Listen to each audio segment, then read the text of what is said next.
Retour vers soi, c'est quoi? C'est de retourner vers la source.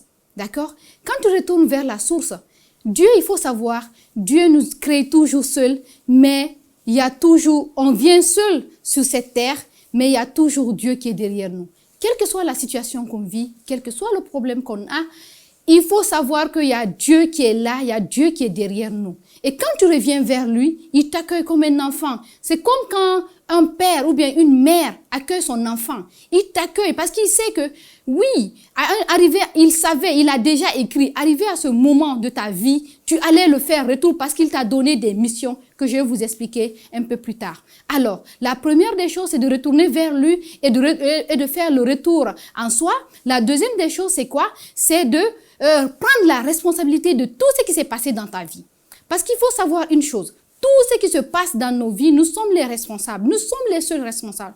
On l'a programmé consciemment ou inconsciemment, nous sommes les responsables. Alors, quand tu prends la responsabilité de ce qui t'est arrivé et de ce que tu vis, Dieu te dit, d'accord, j'ai compris, la source et tout ce qu'on peut appeler à travers la création et autres, te dit, oui, je pense que cet être-là, il a compris que il doit faire quelque chose, il doit retourner vers moi. Et à ce moment-là, quand tu retournes vers Dieu, en fait, c'est instinctif. La première chose que tu vas faire, c'est de demander pardon.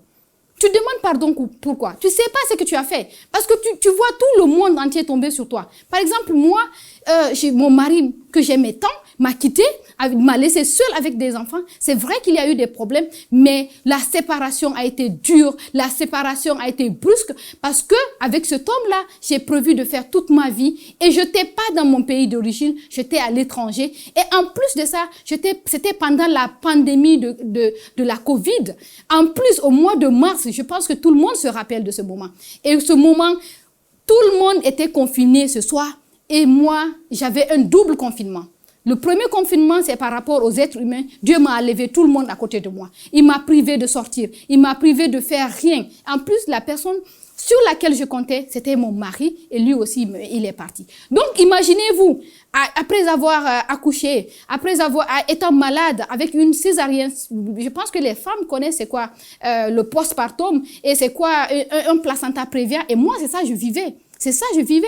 En plus de ça, j'avais mes pieds qui étaient cassés. J'étais avec mes béquilles. Je faisais des rééducations par là.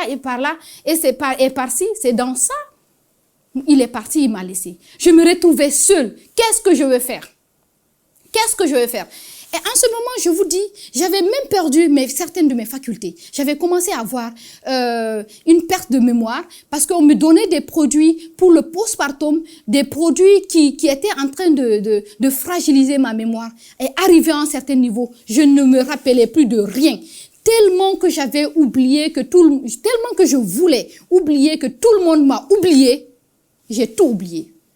Et c'est ça, j'aime dire tout le temps, c'est là je me suis rappelé d'une seule personne qui est là et qui m'abandonnera jamais, c'est le Créateur. Alors c'est pour ça que je dis tout le temps, je sais pas, parmi tous ceux qui ont eu le succès, parmi tous les grands hommes et les grandes femmes sur cette terre-là, ils ont toujours eu la reconnaissance de l'existence du Créateur. Et quand tu reviens vers lui, tu lui demandes pardon parce que des fois, tu sais pas pourquoi ce que tu vis là est arrivé. Pourquoi ce que tu vis là est tombé sur toi. Donc, quand tu lui demandes pardon, il te dit, d'accord, mon enfant, viens vers moi et moi, je te dirai ce que tu as fait. Je te promets, quand tu fais cette chose-là, tu prends la responsabilité de tout ce qui est arrivé dans ta vie. Tu reviens, tu demandes pardon pour ce que tu as fait, pour ce que tu n'as pas fait. Que ce soit aux hommes, que ce soit à Dieu, que ce soit même aux animaux, que ce soit même aux plantes. Tu demandes pardon, tu veux être libre, tu veux retrouver qui tu es, tu veux retrouver une vie normale. Il va te pardonner, il va te nettoyer, il va te purifier. Et en ce moment-là, il va enlever tout le monde à côté de toi. Tu seras comme si tu seras connecté à Dieu. Et c'est là que tu vas voir les dons que Dieu t'a donnés. Et c'est là que tu vas voir le potentiel que Dieu t'a donné. Et c'est en ce moment, j'ai pu apprendre la spiritualité. J'ai fait 2 ans de spiritualité. J'étais cachée sur moi seule. On ne me retrouvait plus nulle part. Déjà, personne ne m'aimait. Personne ne voulait me voir. Quand je vous parle de quelque chose, donc retenez une chose. Arrivé à un certain moment de votre vie où vous sentez que personne ne veut plus vous voir, tout le monde vous déteste pour quelque chose que vous ne connaissez pas, sachez qu'il y a la seule personne pour qui on mérite d'être aimé, qui nous aime, et ça c'est le Créateur.